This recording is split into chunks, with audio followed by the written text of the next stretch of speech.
Have you ever felt like you were meant to find something extraordinary? That feeling guided me as I trekked through the dense, misty mountains of South America, my only companions being the rhythmic crunch of my boots on the rocky path and the occasional distant call of a bird. I was chasing a dream, a vague notion that somewhere out there, beyond the reach of modern civilization, lay an untouched world waiting to be discovered. It was my third week on the trail, and the journey had been both grueling and awe-inspiring. I had seen breathtaking landscapes, crossed raging rivers, and slept under the stars more times than I could count. But nothing could have prepared me for what I found that day. The air was crisp as I pushed through the undergrowth, my breath forming small clouds in the cool mountain air. I had veered off the main path, following what I could only describe as a hunch. And then, just as I was beginning to doubt myself, the foliage parted to reveal something extraordinary. There, nestled in a hidden valley,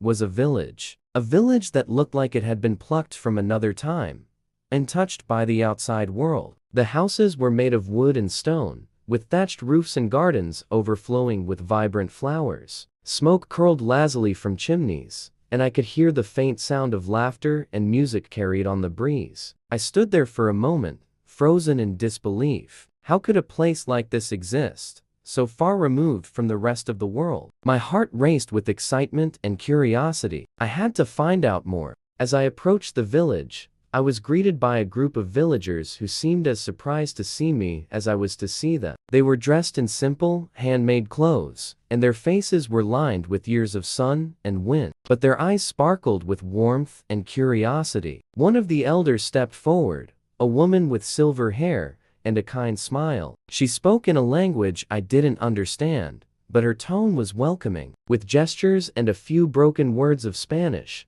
I managed to convey that I was a traveler, and they, in turn, invited me to stay. The villagers treated me like an honored guest, offering me food, a place to rest, and even a tour of their village. I marveled at the way they lived, in harmony with nature and each other. It was like stepping back in time, to a world where the pace of life was slower, and the simple things were valued above all else. But as the days passed, I began to notice something strange. There was an unspoken tension beneath the surface, a sense that not everything was as idyllic as it seemed. The villagers were always watching me, their smiles a little too tight, their laughter a little too forced. And there were places in the village that were off limits, areas they steered me away from with polite but firm insistence. My curiosity got the better of me. One evening, when the village was quiet and the sky was ablaze with the colors of the setting sun, I decided to explore. I followed a narrow path that led away from the main square,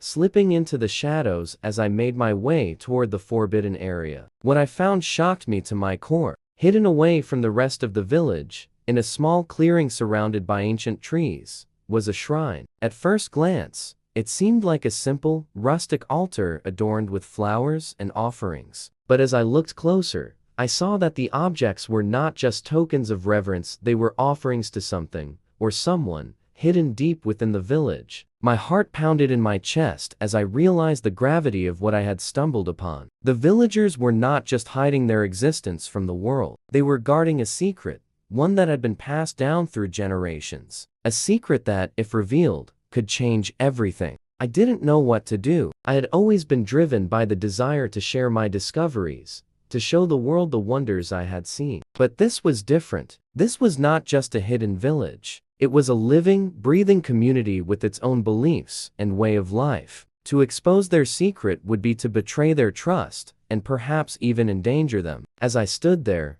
torn between my desire to reveal the truth and my respect for the villagers' wishes, I realized that I had a choice to make. A choice that would not only affect my journey, but also the lives of the people who had welcomed me into their hidden world. In the end, I decided to leave the village as I had found it, untouched, undiscovered, and safe from the outside world. As I walked away, the sun dipping below the horizon, I felt a sense of peace. I had come looking for something extraordinary, and I had found it. But some secrets, I realized, are meant to be kept. And so, I continued my journey, carrying with me the memory of the hidden village and the secret that would remain forever hidden in the mountains of South America.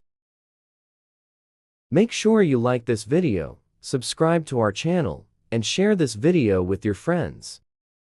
Thanks for watching.